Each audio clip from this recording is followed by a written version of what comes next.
So we are coming to the end of this epic build. This van, I have built it for my own personal reasons. It's just about finished. There's a couple other things that we need to do, little bits of trim and stuff, but the whole concept is complete. I'm going to run through it now of what we've actually done from start to finish. This was just a panel van. It is a 19 plate automatic short wheelbase Transit Custom in a lovely orange colour, sport edition, lovely van to drive. It was just a panel van with some lining inside and a plastic flooring. I can't really remember what it looked like when it first came to us, but it looks totally different now. And what I had envisioned in my head has come to reality, and it looks amazing. My thoughts, because its colour scheme, its layout and its usability is all around what I need, and it's not really what you normally see on the market. So let's get into what we've done, how we've done it and how it looks. So up front, not much change here except the seats. Fully redone the seats, so these are heated seats. They've got a bespoke sort of stitch pattern, orange stitch with a yellowy green centre panels. We've also got the black automotive grade vinyl on the outers, and then we have actually got perforated infill panels here. Seat covers on mine because I get very dirty, so I want to keep them nice and clean. But only thing we've upgraded up front is the front seat material. It's Marmite. You either love it or hate it, and I absolutely love it, and it is grown on people. So that's up front, pretty simple, but it does look striking on the eye when you see this driving up with the colour combo. That's up front.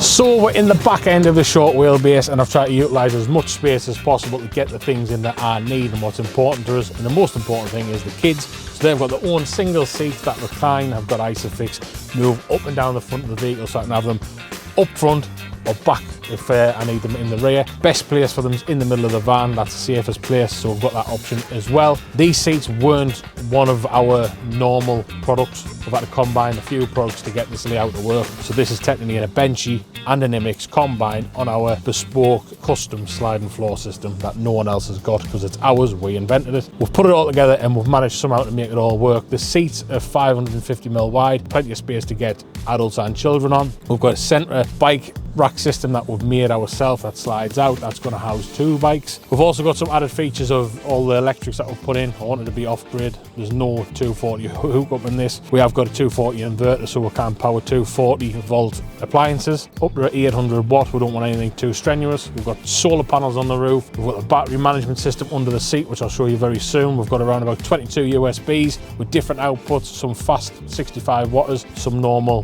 3, 4, 5 watters just to charge your phone up. We have got the projector as well, which is going to beam from the back onto this 50-inch screen here, so the kids can be sat right at the back and have whatever they want, Netflix, YouTube or an Xbox, which we're going to try and play a little bit later. But as it stands, the van inside is now finished. Flooring's in, the roof's in, everything's been customised except the van shades, which you can get off the shelf, put them in. Great addition to the system of obviously keeping everything blacked out when we've got the projector on. The roofing, we've used the acoustic paneling everyone's putting on the walls at home. We've put that on the roof.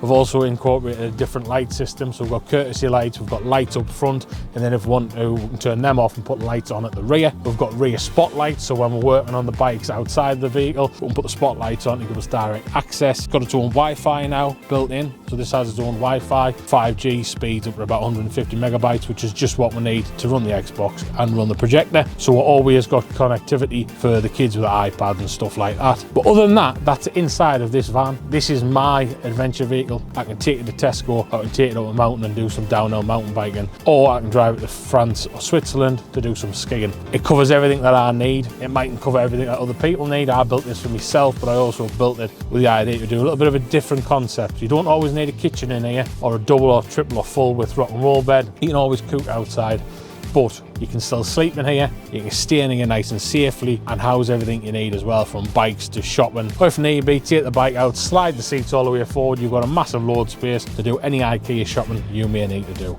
So all that said, we're now going to do a deep dive into each feature this vehicle has got to offer, starting from the battery management to the bike tray to the projector, and to see if we can get this Xbox powered up as well. So stay tuned for that.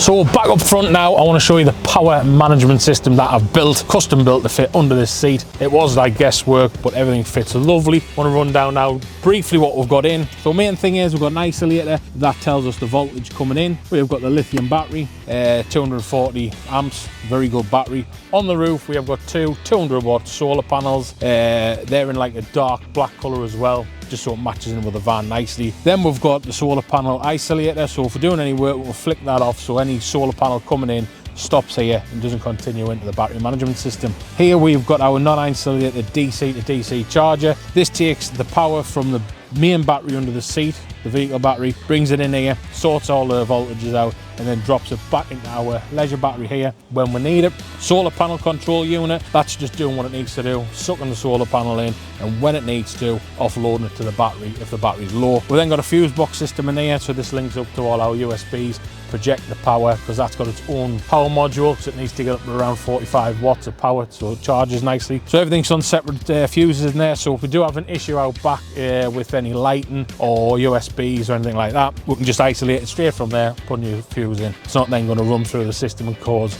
nasty gremlins. And then underneath all that, we've got the 800 watt Victron inverter. I went for 800 watts, so I'm only going to be powering the Xbox on this, which only needs about 180 to 200 watts of power, or peak power, so that's perfectly fine for what we need. Fingers crossed, I haven't checked that yet. We want to see that all working hopefully at the end of this. But that is our battery management system with the 2 solar panels on the roof, nicely fitted securely under the seat to utilise as much space as possible.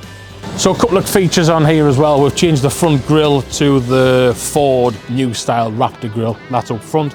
We've put the rear spoilers on just to give it a bit more of a sporty look.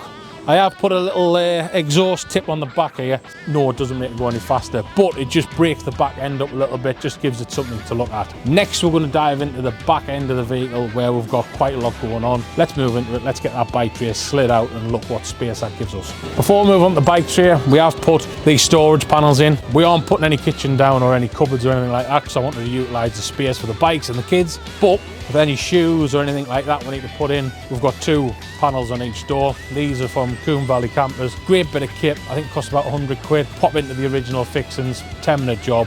Gives you all that storage where you wouldn't have it normally. You'd normally just have carpeted panels. So I'd definitely recommend getting them. Move on to me labour of love. This is what I made on a Saturday. Full bike tray mounted into the chassis. That's also mounted into our sliding floor system. So it's all securely fitted. 2 tabs, slide it out with a handle.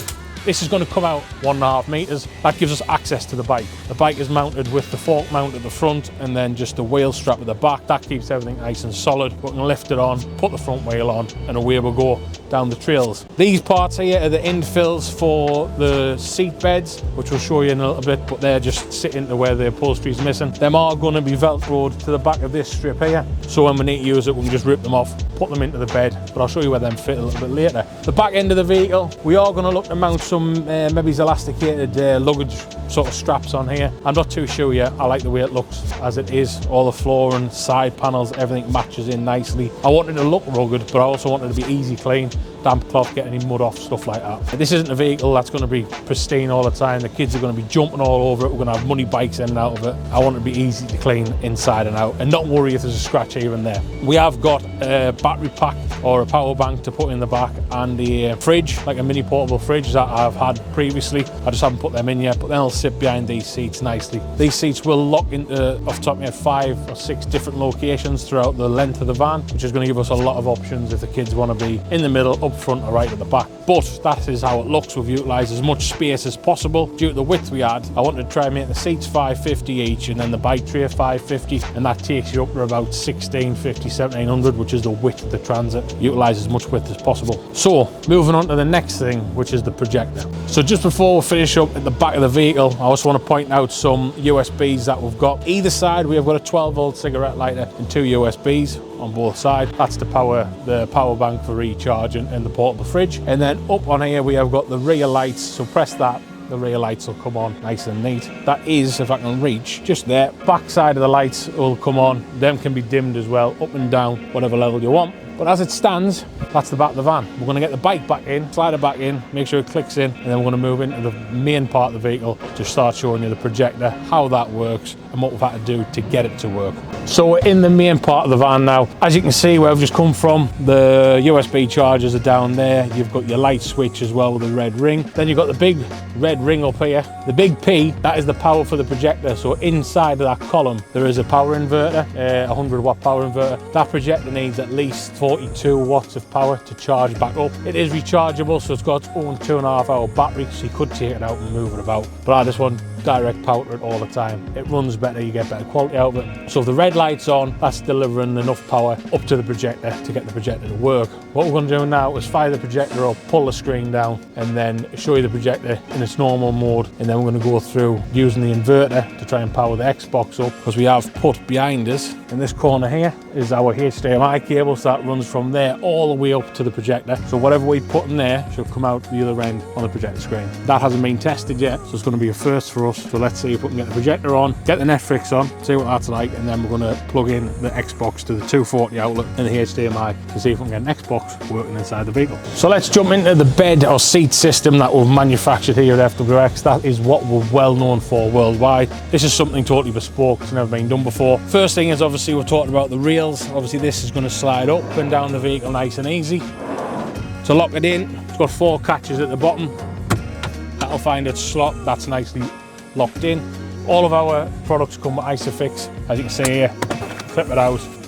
Isofix hoops are in there with the top tether. So to get this into a small bed, my idea was to have these both up front here, lying into beds, and then having an infill piece. If I ever want to stop over at a, I don't know, a bike track or something like that, the option is there to have a bed inside. But to use it, very easy. Recline the handle, that's going to give you different positions of backrest angle. That locks in at different positions. Lift the handle up, pull your seat belts out. That goes down there, infill, which we talked about before.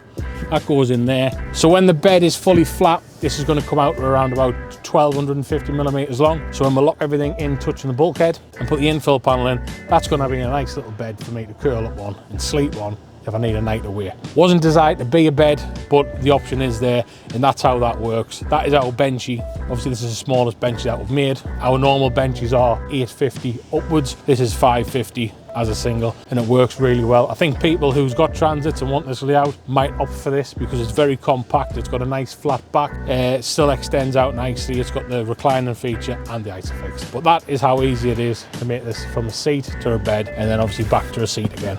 So let's get to the finale, what everyone's been waiting for, the projector. This has turned out much better than I expected, but to get that, we have kept the bulkhead. So this is original top and bottom bulkhead. Obviously we've still got access panel to get into the back of the power management system if we need to. Obviously the lights are attached to here. We've got USBs here, and then we've got the Wi-Fi router to the side of it. We've had to 3D print a lot of stuff, bracketry, like you see on top of here. This is held up by 3D printed and designed brackets by us. There's a bottom bracket that's going to hold the projector screen flat against the bulkhead. If not, it'll rattle about. There's also another 3D printed bracket for the projector, because it's got to be angled correctly to get the right slope of the van. That took a few attempts, but we got there. And then the Wi-Fi's got its own little housing as well. But I want to jump in the van, get the van shades down, make it all nice and dark, and pull the projector screen down. So that's us locked in. We will mention Caravan's storage pod system clips into factory holes, 2-second fitment. You can see that on our other videos of how easy that was to fit. Then we got in touch with Jack at Van Shades, very good friend of Jack and his dad Pete. He sorted us out some lovely van shades to match the carpet, and then obviously the green to match the front seats as well. So what we're going to do now is pull the van shades down, get it nice and dark, and get the projector lit up properly. The projector screen, it's got a clip at the top. This is going to keep it obviously in traveling position up nice and fixed. Slide that down. That's going to drop down into the bracket we've made for it. And then let's sit back and see what we've got. There we have it. So, there's my arm on the way. What we've got is, obviously, we've got our YouTube channel up. This projector's got a lot of different options: Netflix, YouTube, Amazon Prime, I think. So you can put whatever you want onto it. It works really well. I'll put something on, not like I want to hear my own voice, but let's have a look, see how it runs up. Is this the final week or is it not? We don't know. I don't know what episode this is, so we'll have to see. But let's pull it down. So that's full volume. Nice and quiet. Quality's great. Obviously we've got the speaker built into the projector itself. That sounds great, but it's nice and dark and you can see exactly what's on the screen ahead. If you want to see how this was built and you haven't seen it already, multiple series from the start to this point now of how we got it to this stage. And if you haven't subscribed, make sure you subscribe to FWX Direct on YouTube. But I will press, because I can't see because there's that dot in here, Netflix. Let's see if it'll flick Netflix up now. It'll transition lovely into that. So everything's working on the Wi-Fi router at the moment, so it's all self-sufficient wherever you are. It's got its own little hotspot as well, but it is pretty dark in here, isn't it? can't see you. Cameraman, it's pretty dark, but there we're straight onto it. That's one of my kids' profiles, 6'7". Unbelievable. There you go. But no, but everything works. It's nice and quick. Quality's great. Projector, result. Next, let's move on to, can we power up the Xbox and have an Xbox on? So let's get into that. Right, we've got some light back in the van. Let's get this Xbox wired up to see, A, have we got enough power to run it, and B, does the HDMI cable run, and see what it looks like when it's on there. Let's get back in the darkness. Right, we've wired everything in. Let's see if we can get some power on the Xbox. I don't know if we will or not. I haven't powered this up for ages. You might need to power it from the button at the front.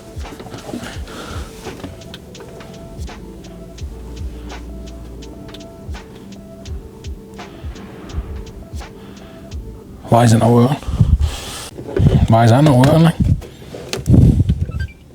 Oh. Strange. It's on. It's on. There we go. Oh, there you go. Oh, look at that. This is an old Xbox, but we've got the power, we've got the HDMI linked up. It all works like a dream, I think. But this is from the showroom upstairs. We do have an Xbox in the showroom for the customers, but hasn't been turned on for ages. So it's not going to be connected to the internet, and it's going to have to do a lot of updates. The main aim was to make sure the HDMI cable works from the front to the back of the vehicle, and the inverter powered everything up, which it seems to have done from the get-go. We did have an issue at the start, because on the Victron inverters, there's an eco and a normal mode. It was always on the eco mode, so I've flicked to the normal mode. That's powered it straight up. I think it's working, but obviously it's doing a lot of whatever that is. But there we have it. So, what we've achieved: cinema van, gaming van, travelling van, mountain biking van, overall adventure vehicle, and a short wheelbase Transit Custom. And I think it looks tremendous, and it does everything you need it to do. Especially when we get the little fridge in the back as well. So when I have cold drinks, we can chill out, recline, play the Xbox, watch a bit of YouTube. Job complete, I think. I'm very happy with it. Quite warm in here as well, isn't it? It's insulated well as well. But if you want to see all of that, subscribe FWX YouTube channel and make sure you watch from start to finish, because this was once a panel van and now it's a luxury everyday adventure vehicle. If you like the look of it, you can copy it and build one yourself.